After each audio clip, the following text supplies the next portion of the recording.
నమస్కారం అండి. పిల్లలకి స్కూల్స్ ఓపెన్ అయిపోయినాయి. స్కూల్ బ్యాగ్స్ సంగతి చూసుకున్నట్లయితే పిల్లలకి ఎప్పుడైనా సరే మనం కొనేటువంటి స్కూల్ బ్యాగ్స్ ఎలా ఉండాలి అంటే సహజంగా ఆ బ్యాగు లో వెయిట్ అయ్యి ఉండాలి. First point.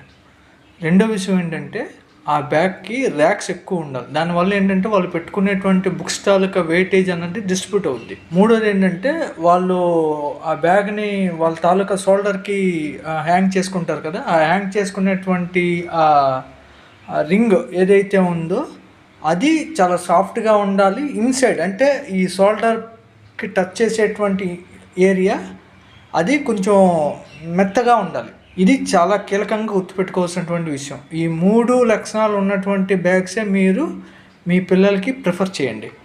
First point. ఇక ఇంకొక విషయం ఏంటంటే ఈ పిల్లలు ఎంత వెయిట్ అయితే ఉన్నారో, మీ పిల్లలు ఎంత బరువు అయితే శారీరక బరువు ఎంత అయితే ఉందో ఆ బరువులోని 15-18% మించకుండా ఈ స్కూల్ బ్యాగ్స్ ఉండాలి. అంటే స్కూల్ బ్యాగ్స్ కాదు, ఈ బ్యాగ్లో పెట్టిన బుక్స్తో కలిపి ఆ వెయిటేజ్ అన్నది వాళ్ళ బాడీ టోటల్ వెయిటేజ్లోని బిలో 18% ఉండాలి. ఇది మాత్రం ఖచ్చితంగా గుర్తుపెట్టుకొని సరైనటువంటి బ్యాగ్ని మీరు సెలెక్ట్ చేయండి.